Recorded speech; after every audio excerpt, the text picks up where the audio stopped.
नमस्कार दोस्तों, आज हम बात करेंगे यूपी ट्रिपल एस सी पेट एग्ज़ाम की स्ट्रेटजी की। ठीक है, जो कि मैंने भी इसको फॉलो किया था।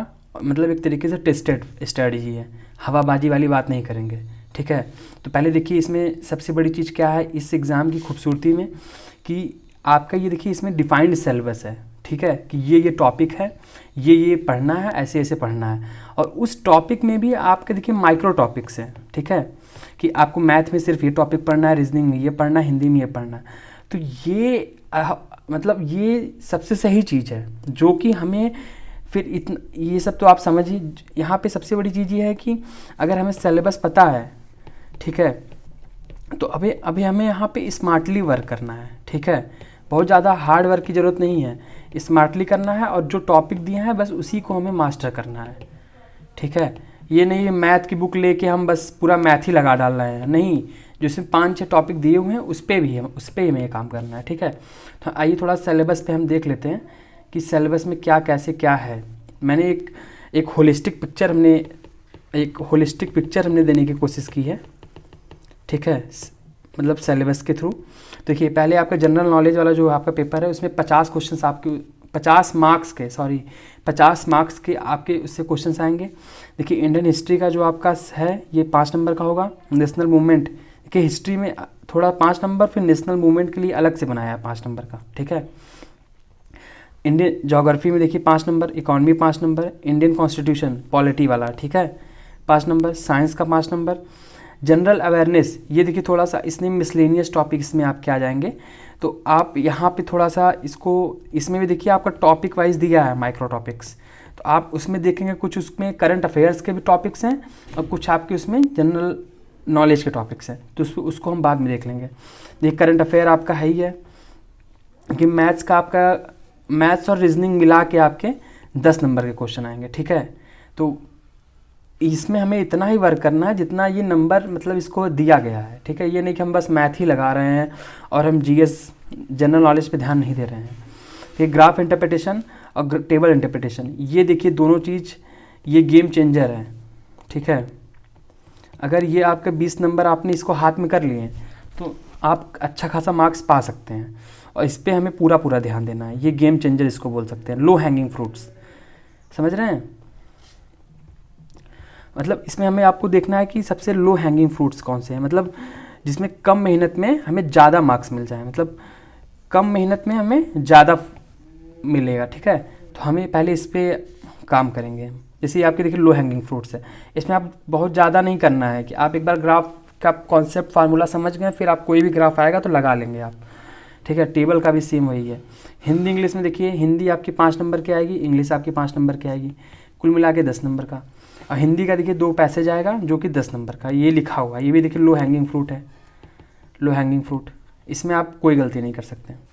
ठीक है, तो ये मैंने एक होलिस्टिक पिक्चर देने की कोशिश की है आपको।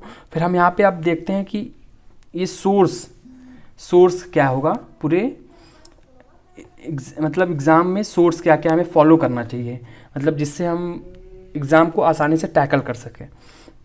देखिए लूसेंट वाला, देखिए लूसेंट का लूसेंट तो देखिए ये यूनिवर्सल है बुक है, ये आपको हर एग्ज़ाम में काम आएगा। और इससे आप अपने मतलब दिमाग में बैठा लीजिए कि जीएस अगर हमें पढ़ना है तो हमें लूसेंट से पढ़ना है।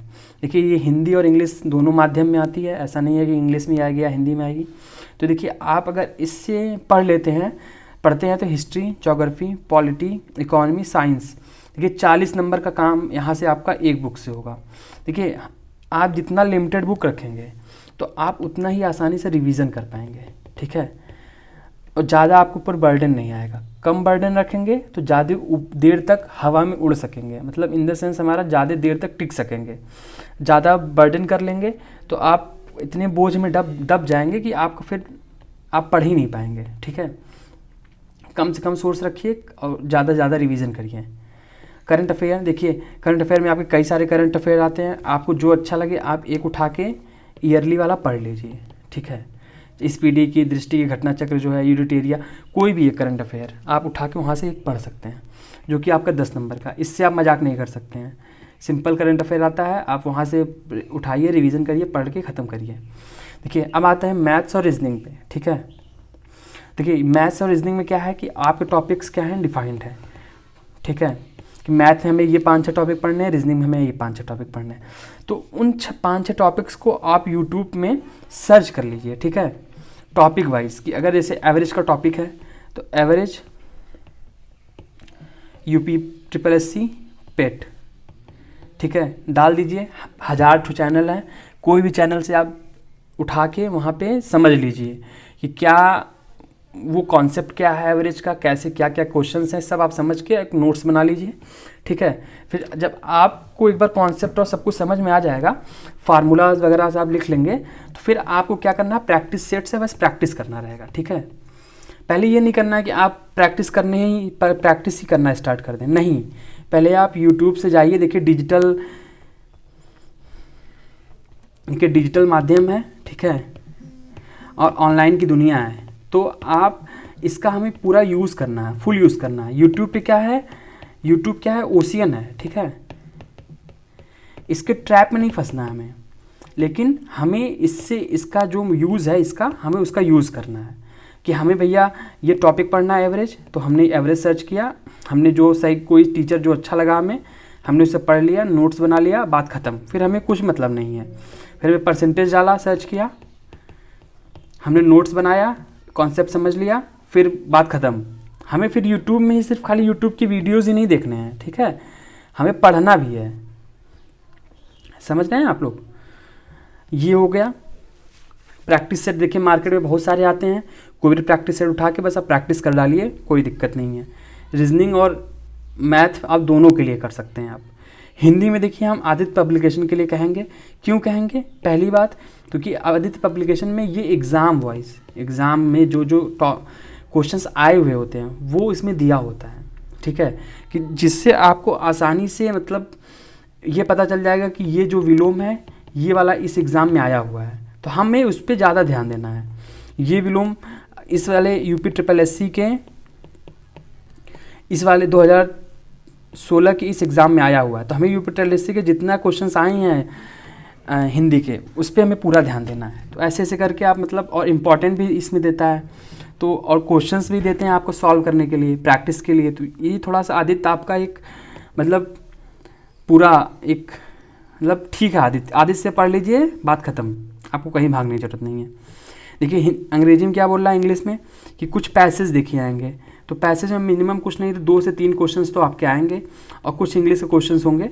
तो आप वहाँ से इंग्लिश के लिए देखिए बहुत मेहनत करने की ज़रूरत नहीं है, ठीक है, क्योंकि ये बहुत कम नंबर का आएगा और ज़्यादा समय देने का कोई इतना मतलब नहीं है। लेकिन हाँ, इंग्लिश में आप देख सकते हैं कि क्या क्या मतलब, अरे ऐसे कुछ यूपी ट्रिपल एस सी की एग्ज़ाम्स के प्रीवियस ईयर उठा के आप देखिए कि कैसे कैसे क्वेश्चंस आए हुए हैं, तो फिर वहाँ से आपको एक आइडिया मिल जाएगा कि कैसा हमें पढ़ना है, ठीक है। प्रीवियस ईयर का पूरा ध्यान देना है इसमें, यूपी ट्रिपल एस सी के PYQ से इंग्लिश वाला जो क्वेश्चन आया हुआ है। लेकिन बहुत ज़्यादा ध्यान देने की कोई आवश्यकता नहीं है, क्योंकि जितना ध्यान आप यहाँ पे देंगे उतना ध्यान आप और भी टॉपिक्स पे देंगे तो ज़्यादा आपको फ़ायदा होगा। करंट अफेयर वगैरह आप पढ़ सकते हैं इसमें, तो ठीक है। देखिए, और फिर यहाँ पे देखिए ग्राफ और टेबल इंटरप्रिटेशन, इससे देखिए 20 नंबर का क्वेश्चन आपका आ रहा है। तो इसमें भी देखिए आपको स्मार्टली वर्क करना है, ठीक है, स्मार्टली, ज़्यादा भागना नहीं है आपको, स्मार्टली मेरा कहने का मतलब क्या है कि कम source minimum source maximum output, ठीक है। अब ये नहीं है कि आप बस सोर्स ही खरीदते जा रहे हैं और पढ़ाई कुछ नहीं कर रहे हैं, ठीक है, तो इसका कोई मतलब नहीं है। यूट्यूब पे आप ग्राफ के क्वेश्चन सर्च करिए, ठीक है। अब उनके क्वेश्चन टाइप समझ लीजिए कि मतलब ग्राफ में कैसे कैसे क्वेश्चंस आते हैं, ठीक है, और फिर आप प्रैक्टिस सेट खरीदिए, ठीक है, फिर वहाँ से प्रैक्टिस करिए। अब बहुत ज़्यादा बुक खरीदने की आपको ज़रूरत नहीं है, आपने यूट्यूब पे सर्च किया, देखा कि हाँ ये ग्राफ के ऐसे ऐसे क्वेश्चंस आते हैं, टेबल के ऐसे ऐसे क्वेश्चंस आते हैं, फिर आपने एक पिक्चर मतलब आपको समझ में आ गया, ठीक है, फिर आप अपने सॉल्व करने के लिए प्रैक्टिस सेट उठाइए, किसी भी पब्लिकेशन का प्रैक्टिस सेट आप मार्केट से खरीदिए और फिर आप प्रैक्टिस सेट से आप लगाइए। देखिए कुल मिला जुला के प्रैक्टिस का खेल है, मैथ, ग्राफ, टेबल और रीजनिंग, इसमें सब प्रैक्टिस का खेल है, जितना आप प्रैक्टिस करेंगे उतना ही आपके लिए अच्छा होगा। तो एक मैंने मतलब एक मेरा इस वीडियो के माध्यम से बस बताने का ये मेरा मतलब था कि आप मतलब स्मार्टली वर्क करते हुए कम समय में ज़्यादा से ज़्यादा चीज़ को कवर कर सकें, ठीक है।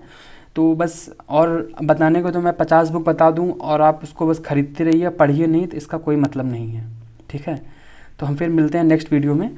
और बहुत इसको आप हाइप नहीं क्रिएट करिए कि पेट में बहुत ज़्यादा कंपटीशन है तो अरे क्या होगा। कंपटीशन, देखिए कंपटीशन से कोई मतलब नहीं है, अगर आप कंपटीशन से कोई मतलब नहीं है, पढ़ने वाले उतने ही, रेशियो आपका वही सेम ही रहेगा, ठीक है। 10 बच्चे हैं तो अगर 2 बच्चे पढ़ने वाले हैं तो ऐसे 100 बच्चे हैं तो आपका वही 20 बच्चे, तो रेशियो देखिए सेम ही रहेगा। बच्चे हमेशा पढ़ने वाले उतने ही होते हैं, लेकिन भीड़ बनाने वाले बहुत ज़्यादा होते हैं। तो आप इसको नहीं डरना है, आपको इस रेशियो में बसाना है कि हाँ मुझे पढ़ने वाले में रहना है, पढ़ने वाले रेशियो में रहना है, ठीक है। एकदम आप चपे रहिए एग्ज़ाम में, अभी कोई दिक्कत नहीं है, और आगे हम और भी एग्ज़ाम्स के बारे में बात करेंगे। धन्यवाद।